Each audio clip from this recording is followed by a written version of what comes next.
Hello guys, আসসালামু আলাইকুম। আশা করি আপনারা সবাই ভালো আছেন, সুস্থ আছেন, সুন্দর আছেন। আমি আবার আপনাদের মাঝে উপস্থিত হয়েছি ছোট্ট একটা গল্প বলার জন্য। জানেন, ঘর ভাঙা যায় না। অনেক গুনার কাজ, অনেক গুনার কাজ। আমরা যখন জানি যে এই পুরুষটার দুটো বাচ্চা আছে, সুন্দর একটা বউ আছে, তারপরও তৃতীয় পক্ষ সেই পুরুষটাকে এমনভাবে নাড়া দেয়, আর সেই পুরুষ তার হিতাহিত জ্ঞান হারিয়ে ফেলে সেই পরকীয়া প্রেমে জড়িয়ে যায়। সংসার ভেঙে যায়, দুটো বাচ্চা নষ্ট হয়ে যায়, বউটাও তাকে ছেড়ে দিয়ে চলে যায়। তারপর কি তার জীবনটা সুখের হয়? সে যে তৃতীয় পক্ষে যে মেয়েটাকে বিয়ে করলো, সেই মেয়েটা কি সুখে থাকে? আবার পরকীয়ায় পড়ে স্ত্রীকে স্বামী হত্যা করে, স্বামী কি সুখের মুখ দেখতে পারে? নাকি ওই 24 শিকা গুনতে হয়? এরকম অনেক কাহিনী। যেমন এক মহিলা তার হাজব্যান্ডকে ভালোবাসত, বাচ্চা হয় না করতে করতে দুটো বাচ্চা হয়েছে, ফুটফুটে ছেলে মেয়ে, অনেক সুন্দর, লেখা পড়ায় সব কিছুতে তার একটা গোছানো সাজানো সংসার। হঠাৎ করে তার এক বস এসে উপস্থিত হলো।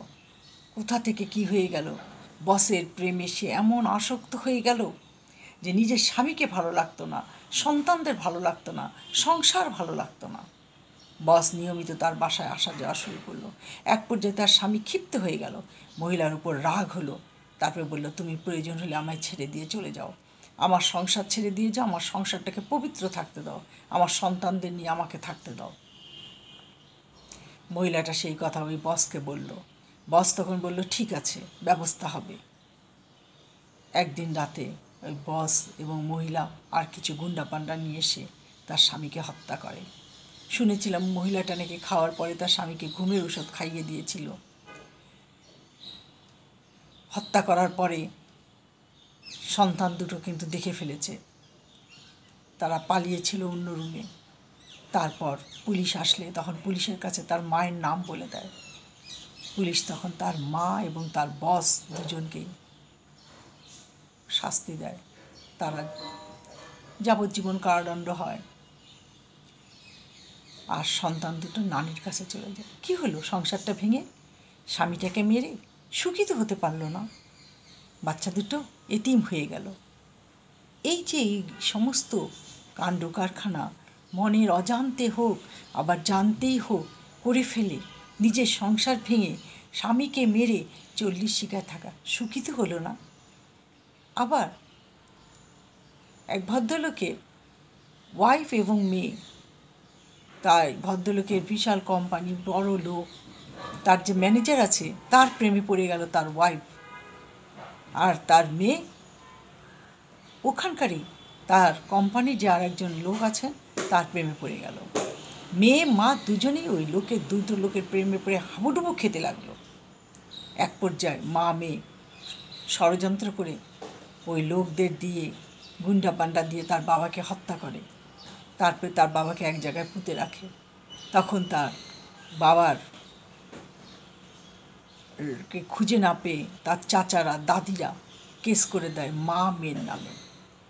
কি হলো, মা মেয়ে এবং তাদের সেই লোকগুলো সব জেল হাজতে।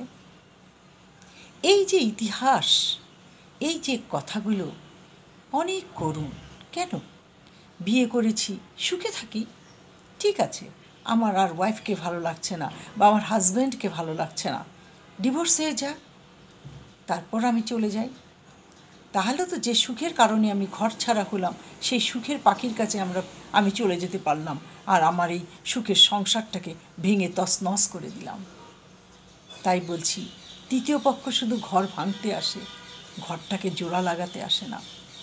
তাই ঘর ভাঙা মানেই একটা মসজিদ ভেঙে দেয়া। তাই সবাইকে বলি, প্লিজ ঘর ভেঙেন না, পরকীয়ার প্রেমে পড়েন না।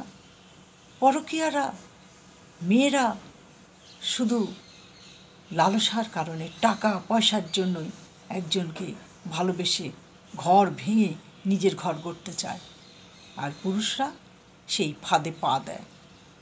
তাই বললাম সাবধান, নিজের যা আছে দুটো বাচ্চাকে নিয়ে সুখে থাকেন না, স্ত্রীকে নিয়ে সুখে থাকেন। ভালো না লাগলে, পছন্দ না হলে সংসার ভেঙে দেন, সেও তার জীবনটা রক্ষা পেল, সেও তার গতি করে নিল। আপনিও আপনার ভালোবাসার মানুষকে নিয়ে ঘর করে দেখুন না, আগের স্ত্রী আর পরের স্ত্রীর মধ্যে পার্থক্যটা কোথায়। তাই আমার অনুরোধ, প্লিজ ঘর ভেঙেন না, স্বামীকে নিয়ে, স্ত্রীকে নিয়ে, সন্তানদের নিয়ে একটু সুখে থাকুন, একটু সুখের মুখ দেখুন। আজ এই পর্যন্ত, ভালো থাকেন, সুস্থ থাকেন, আল্লাহ হাফেজ।